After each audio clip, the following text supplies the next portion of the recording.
Hello guys and welcome back. Today I'll be teaching you some very quick basics of using the gradient tool and using blending options to create gradients on layers. Alright, so we start off, got my image right here. So first, to access the gradient tool, you go over to where the bucket is. If it's not already the bucket, it may already be the gradient tool. So the gradient tool is just below the eraser and just above the smudge, blur and sharpen tools right here. So you click and hold and you select the gradient tool. So up here you got all your options, all your different sort of settings you can use.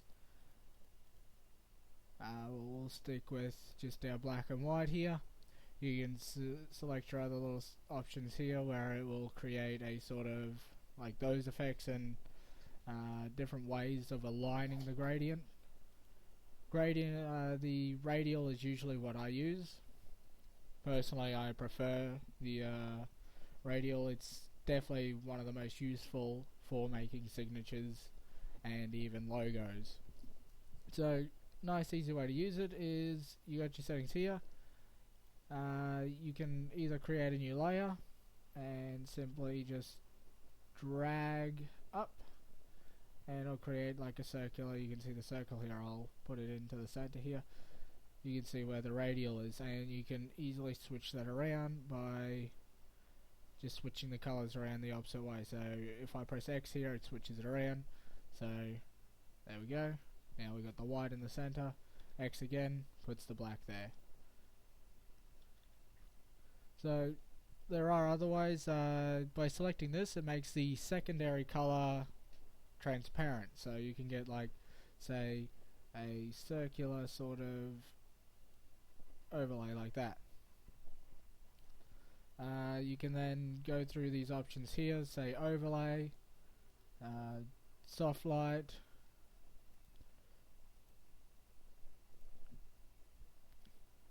and saturation, which adds a sort of like a grayish to it. It sort of like just draws the color away, as you can see where I just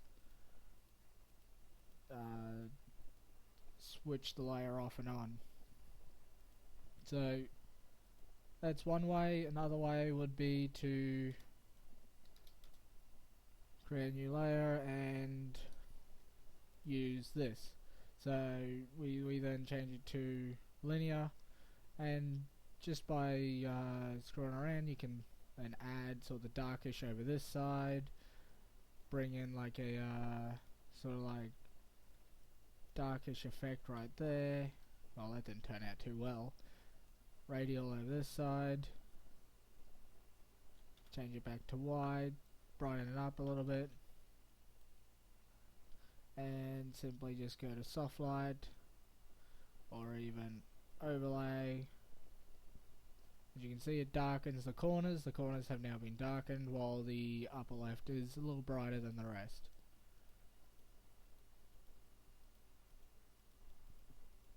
The other way is by simply going into blending options. So by right clicking on your layer and go to gradient overlay.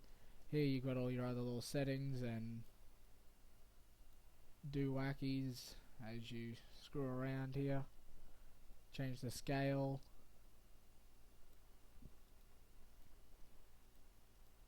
So very much like in the stroke tutorial.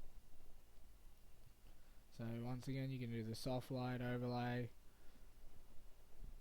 change it to reflected, drag that down a little bit, drag it up, whichever way you want it. Same with the radial, drag that around.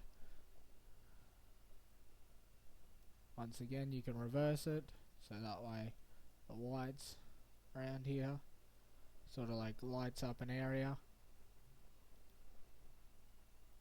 The other gradient tool is gradient map. That can be found by pressing Windows up here and finding adjustments and clicking it. So you go up to window and find adjustments. The other way is also you go to image and adjustments is right here, and you can find your gradient map right here. So with gradient map, it sort of just sticks the gradient over the top of it, but it selects colors, like it bases it off of specific colors. So you can set it all here, even create your own if you want to. So like change this to a darkish blue, change the other one to a whitish red, and like I said, it just selects specific colors. A good way is also using this adjustment window right here. So this way it will create a new layer for the gradient map. So from here you can do, say, the soft light and change it to there. Over here, you know,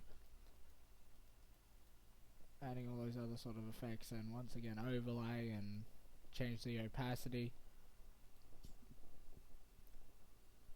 Once again, with graphics, graphics is all about experimentation. I'm teaching you the tools on how to create your, to experiment. So if you go back to the drawing board and you work on one of your graphics and you start using these tools that I'm teaching you, just screw around, experiment around through filters and all these sort of settings here, opacities and strokes, and just, it's all about experimentation, trial and error. Most of my graphics are actually created by mistake. Like, I'll just come across something by mistake and be like, oh, that's cool, I'll use that next time, or even just use it for this graphic. So that ends today's tutorial. Once again, if you do have any ideas or anything that you want me to cover, just let me know. Otherwise, I will just be going along the path that I'm going right now. Soon enough, I will have advanced signature tutorials. At the moment, I'm just going through the tools just to teach you guys and give you a basic overlay of Photoshop. Of course, the tools that I am teaching you right now aren't just set to that one area. I will be teaching you through signatures and logos and banners, different ways of using these tools, and different styles that you can use. So anyway, that ends today. I will hopefully have another video up tomorrow.